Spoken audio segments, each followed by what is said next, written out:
You've noticed something disturbing about yourself lately. The more you suffer, the harder you chase pleasure. Not just any pleasure, but the kind that burns on the way down. The kind that leaves wreckage in its wake. You drink too much, fuck too recklessly, spend money you don't have, sabotage relationships that actually work, pick fights you can't win. And here's what really terrifies you. You know you're doing it. You watch yourself reach for the thing that will hurt you. And some part of you whispers, this is going to end badly, but you do it anyway. Not despite the pain, but almost because of it. Like you're trying to outsuffer your own suffering. Like you're attempting to drown in shallow water just to prove you can't breathe. You've probably asked yourself the desperate question, why am I like this? Why do I keep destroying everything good in my life? Why does suffering make me hungry for more suffering disguised as pleasure? You look at other people who seem to process pain normally, who cry and heal and move forward, and you wonder what's broken inside you that makes you convert grief into self-destruction, trauma into appetite, emptiness into consumption. And if this resonates, maybe it's time to stop scrolling and actually pay attention. Subscribe if you want to understand why your pain operates this way. You know where the button is? But what if I told you that this pattern, this thing you've been judging as weakness or brokenness or moral failure, is actually one of the most profound philosophical mechanisms human beings possess? What if your self-destructive hunger isn't a malfunction but a desperate, brilliant attempt by your psyche to solve an impossible equation? Let me explain what's actually happening to you. For most of your life, you operated under a simple equation that everyone around you seemed to accept as truth. Pleasure is the opposite of pain. When you hurt, you seek comfort. When you're empty, you fill yourself. When you're damaged, you heal by covering the wound with something sweet. This is what society teaches. This is what survival demands. Pain signals, danger, pleasure signals, safety. Move away from one, move toward the other. Simple, logical, obvious, except it's a lie. Or more precisely, it's a shallow truth that only works when your suffering stays within manageable parameters. What nobody tells you is that this equation, this simple pain versus pleasure formula, only functions when your nervous system believes that pleasure can actually resolve pain. It's a system designed for acute suffering, for the kind of hurt that can be soothed, for wounds that can be bandaged. You burn your hand, you run it under cold water, you experience rejection, you seek connection. You feel lonely, you find company.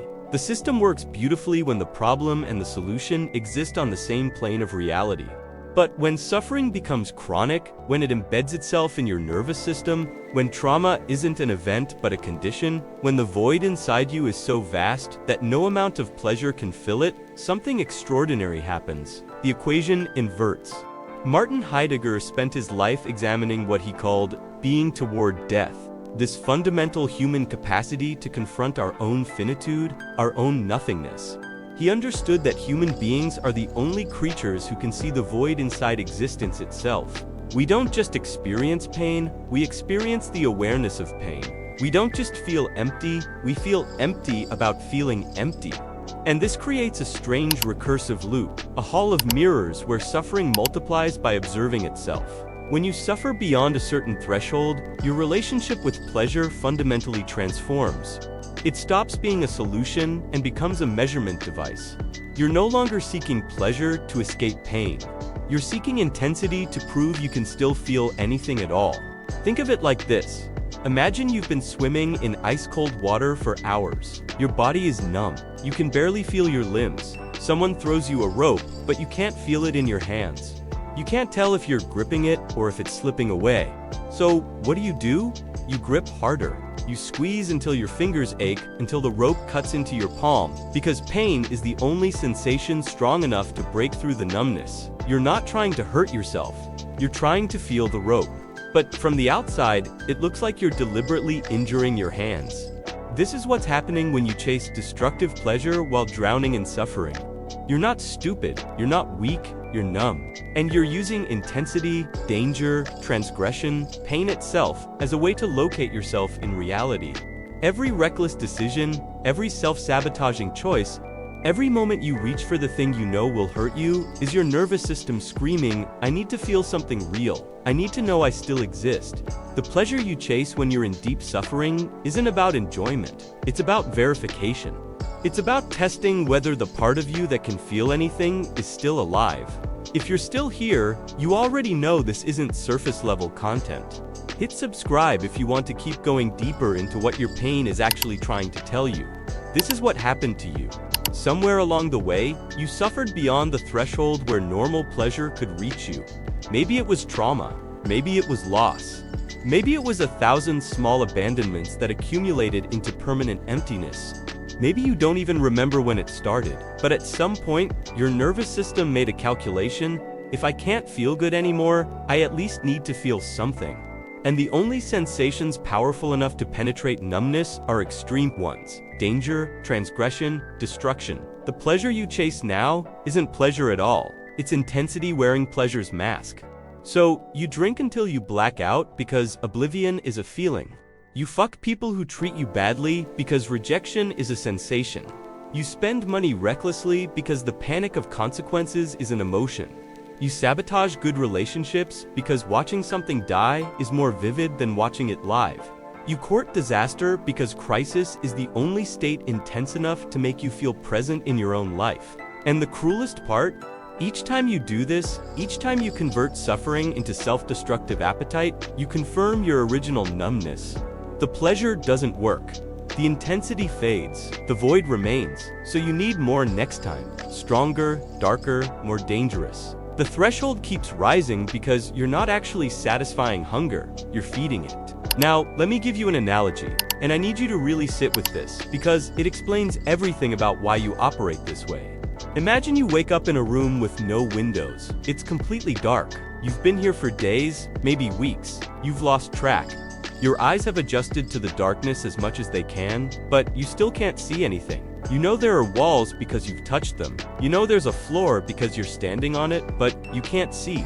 You exist in this space, but you have no visual confirmation that you exist. Now imagine someone opens the door and shines a flashlight directly into your eyes. It's blinding, it hurts. Your eyes water, and you reflexively turn away. But here's the thing. For that brief moment of pain, you could see your hands, the walls, the floor, your own shadow. The pain of the light gave you the gift of sight. So, what do you do when the door closes and you're back in darkness? You wait for the door to open again. You anticipate the pain of the light because the pain brings vision. And if the door doesn't open for a long time, if you spend too many days in complete darkness, you might even start to bang on the door. You might start to kick it, scream at it, hurt yourself against it, because any interaction with the door is better than the unbearable absence of sensation in the dark. Eventually, you're no longer waiting for rescue. You're waiting for the pain of the light because it's become the only moment you can confirm you're real. The pain is the proof. The brightness that hurts your eyes is the only thing that shows you your own hands. And here's where it gets truly devastating. Once your nervous system learns this pattern, once it understands that pain brings presence and pleasure brings nothing, it starts to seek pain directly. Not because it wants to suffer, but because pain has become synonymous with reality. Numbness is the true enemy. Suffering at least lets you know you're alive. This is what's happening when you destroy yourself chasing pleasure. You're not actually chasing pleasure at all. You're in a dark room, and you're kicking the door until your feet bleed because bleeding feet are the only thing you can feel. The self-destruction isn't the goal. It's the most intense form of self-verification available to you. You hurt yourself to prove you can still hurt. You sabotage yourself to prove you can still lose something. You court disaster to prove that consequences still apply to you. That you're still part of the cause and effect universe that everyone else seems to inhabit. So, isolate once your eyes adjust to this truth, once you understand that your appetite for destructive pleasure is actually a hunger for confirmation of existence itself, everything about your behavior makes perfect, terrible sense. So, what do most people do when they recognize this pattern in themselves? They try to find better pleasure, healthier pleasure. They swap alcohol for exercise. They replace toxic relationships with therapy. They try to fill the void with positive experiences, meditation, self-care, all the recommended substitutes for self-destruction, and it doesn't work. Or it works for a little while, and then it doesn't, because they're still operating from the same equation. They're still trying to use pleasure to resolve pain, intensity to resolve numbness. They're still in the dark room, just kicking a different part of the door. The void inside you isn't actually asking for pleasure. It's not asking for intensity. It's not even asking for pain. It's asking for something else entirely. And most people never find it because they're so busy trying to fill the void that they never stop to ask what the void actually is.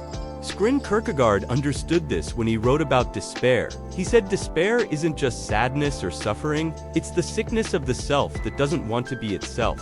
It's the condition of trying to escape your own existence. And paradoxically, the more you try to escape through pleasure, through intensity, through anything external, the deeper into despair you fall, because despair isn't solved by addition. It's solved by a fundamental shift in how you relate to your own being. Think of it as a famine that feeds on food. The more you try to satisfy it with external things, pleasure, achievement, substances, relationships, the hungrier it becomes. Because you're feeding the famine itself, not the person experiencing it. If this is landing differently for you, consider staying. We explore these depths every single week, and I think you already know you need this. Here's what actually needs to happen, and it's going to sound like the opposite of everything your survival instincts are screaming at you to do. You need to stop running from the void. You need to stop trying to fill it, numb it, distract from it, or destroy yourself against it. You need to turn around and look at it directly, not to fix it, not to heal it, but to recognize what it actually is. There's a state, and I'm going to give it a name because you need something to hold on to here. There's a state called presence beneath pleasure. It's not the absence of pleasure, it's not the embrace of pain. It's the recognition that you exist prior to both. You are the awareness that witnesses pleasure and pain, not the pleasure or pain itself. And when you locate yourself here, in this witnessing awareness, something extraordinary happens. You stop needing intensity to confirm your existence. You stop using self-destruction as proof of life. This state doesn't depend on feeling good. It doesn't require the absence of suffering. It's available whether you're in agony or ecstasy or the terrifying flatness in between.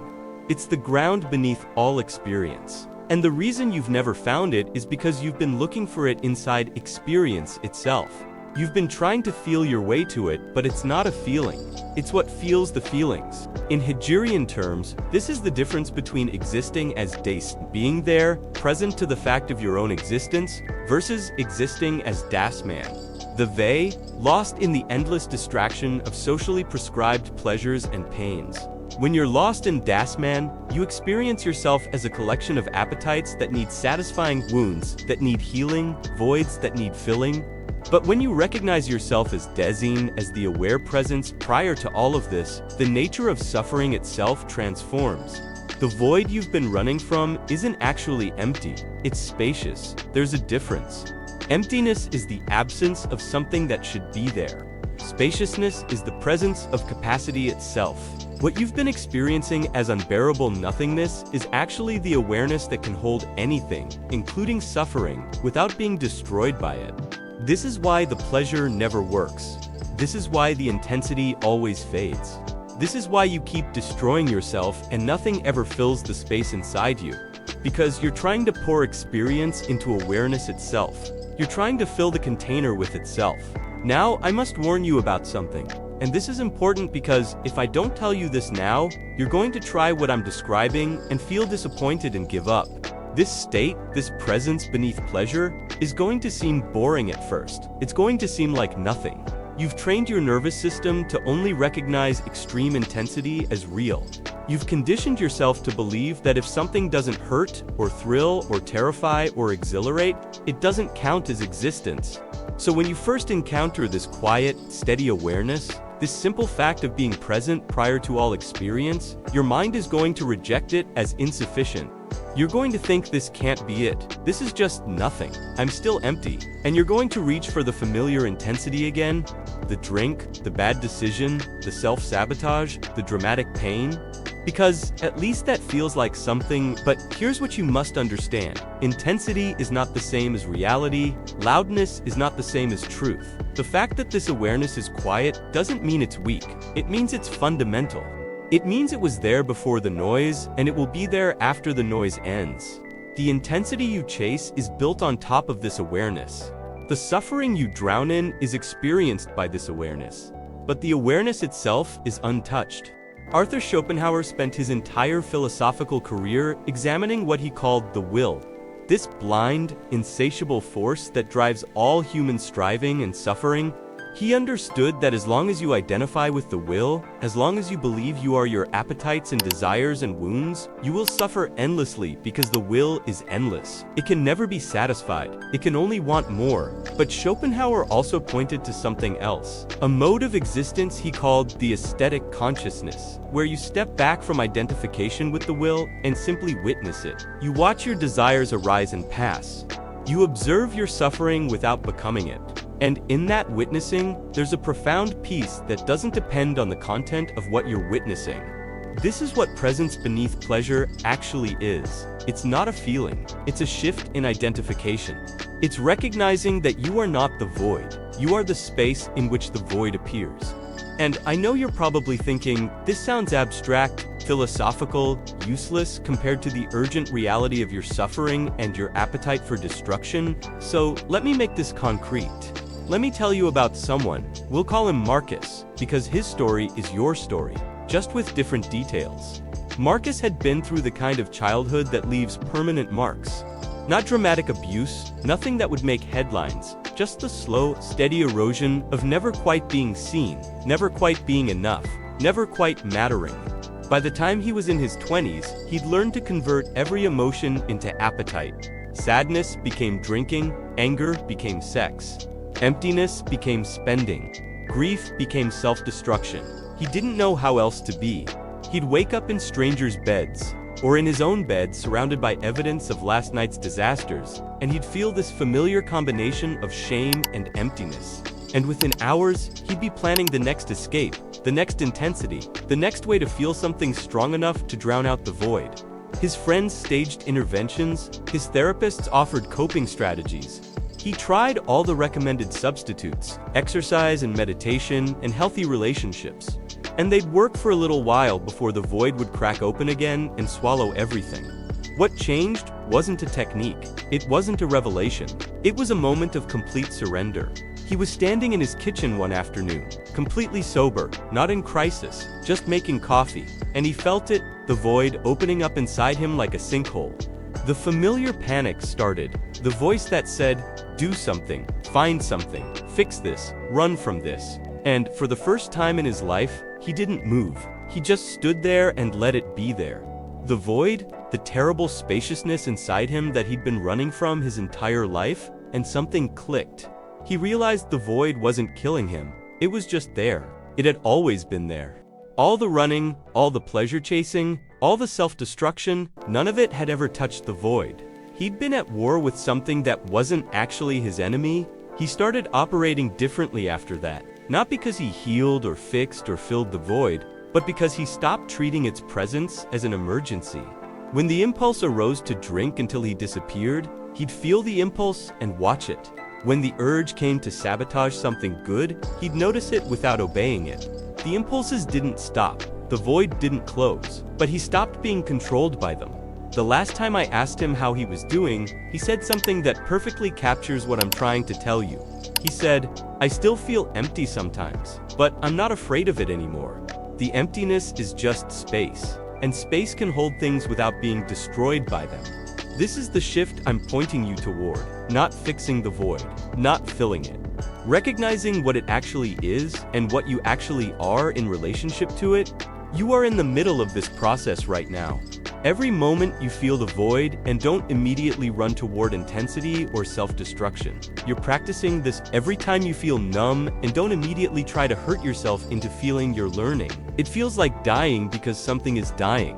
The version of you that believed pleasure could solve pain, The version that thought intensity was the same as presence, the version that needed to destroy itself to verify it was alive, let that version die. It was never going to work anyway.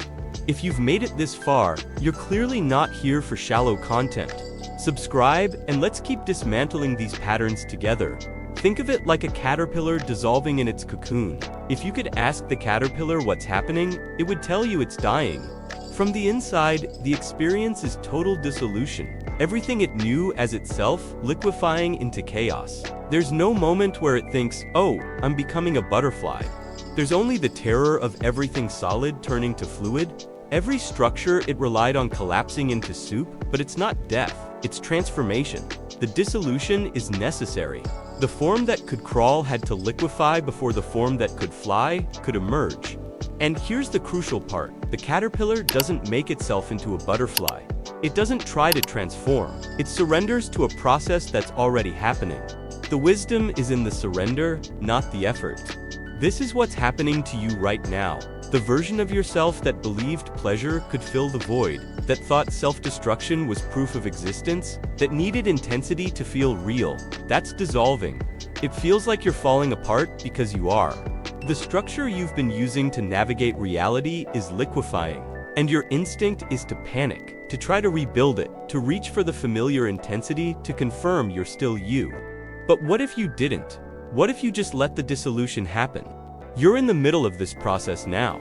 This is not a mistake. This is how it works. The void is not your enemy. It never was. It's the space in which transformation becomes possible.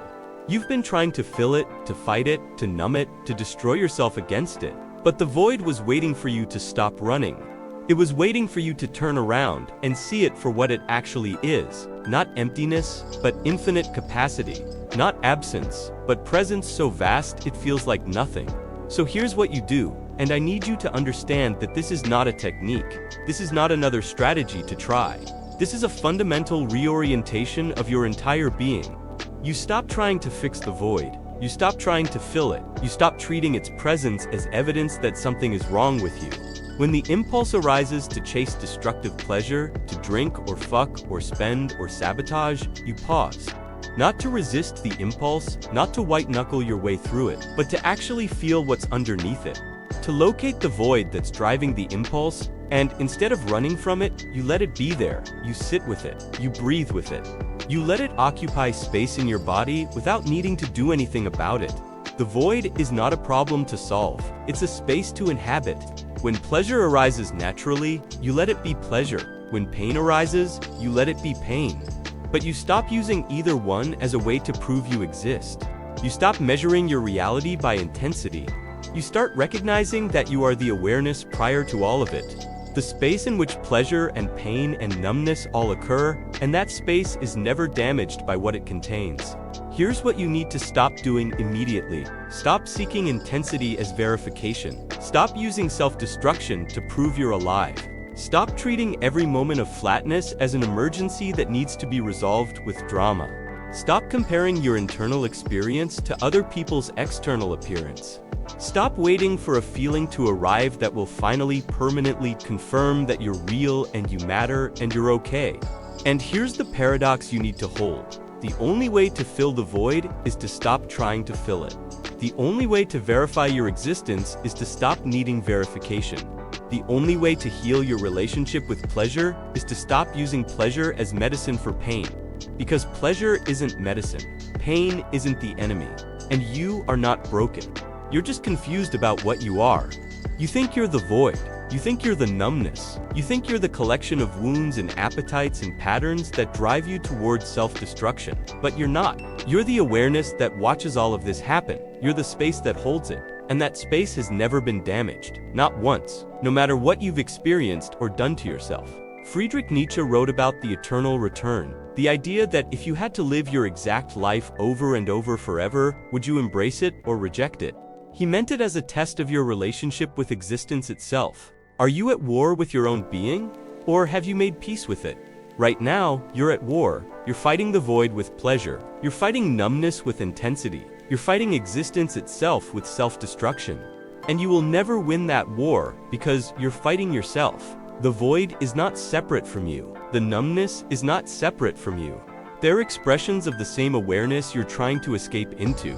The piece Nietzsche points toward isn't about feeling good, it's about accepting what is, including the void, including the suffering, including the pattern of self-destruction, and recognizing that your essential nature was never touched by any of it. This is not about becoming someone who doesn't suffer. This is not about transcending pain or achieving some permanent state of bliss. This is about recognizing that you are not diminished by the void. You are the space in which the void appears, and space cannot be damaged by what it contains. So here's the truth that's been sitting under everything you've experienced. Every moment of self-destruction, every desperate reach for intensity, every night you woke up ashamed of what you've done to yourself, you were never broken. You were never insufficient. You were never too damaged to be whole. You were just looking for yourself in all the wrong places. You were trying to find presence in pleasure. You were trying to find reality in intensity. You were trying to find yourself in the experience of seeking yourself, but you were there the whole time. You are there right now. You are the awareness reading these words. You are the space in which the void appears. You are not the void itself. And the reason this feels so hard to grasp, the reason your mind keeps slipping away from this recognition, is because it's too simple. There's no drama to it. There's no intensity. There's no story of suffering and redemption, no hero's journey, no transformation from broken to whole. There's just this, you are already what you've been looking for. The presence you're seeking through destructive pleasure is present right now, underneath the seeking. Your mind rejects this because it's been trained to only value intensity. It's been conditioned to believe that real things hurt or thrill or change you, that transformation has to be dramatic, that healing has to be visible. That presence has to feel like something strong, but presence doesn't feel like anything in particular. It's not a feeling, it's what has feelings. It's what watches feelings arise and pass. And it's been here the entire time you've been destroying yourself trying to find it. Albert Camus wrote about Sisyphus pushing his boulder up the mountain, only to watch it roll back down forever. And he said, we must imagine Sisyphus happy, not because the task becomes easier. Not because the boulder stops rolling back, but because Sisyphus stops waiting for the moment when the boulder will stay at the top. He accepts the eternal return of the struggle. He finds meaning in the pushing itself, not in some imagined destination. This is what I'm asking you to do, not to fix the void, not to stop suffering, not to eliminate the impulse toward self-destruction, but to stop waiting for the moment when you'll finally feel okay enough to stop running. That moment isn't coming. The okayness you're seeking isn't a future state. It's here now, underneath the seeking, prior to the void, present even in the numbness. You're already there. You just haven't noticed because you've been looking for something more dramatic, more intense, more painful or pleasurable, more anything than this quiet, persistent awareness that's been watching everything the whole time. So go back to the beginning now. Remember the question you asked yourself? Why do I keep destroying everything good in my life? Why does suffering make me hungry for more suffering disguised as pleasure? Here's the answer you couldn't see then. You were never seeking pleasure. You were never seeking pain. You were seeking confirmation that you exist. And because you couldn't feel the quiet presence beneath experience, you needed the loudest experiences available. Pain so sharp, it cut through numbness. Pleasure so intense, it briefly convinced you that you were alive. Destruction dramatic enough to prove you mattered. But you don't need any of that. You never did. You already exist. You already matter. You are already the presence. You've been killing yourself trying to feel. The void was never empty. You were just looking away. Toward intensity, toward drama, toward anything but the simple fact of awareness itself. Stop looking away. Stop running. Stop trying to fill or fight or numb or destroy your way to presence. It's already here. You're already here. You just forgot how to notice something that doesn't hurt. The void was never empty. You were just looking away.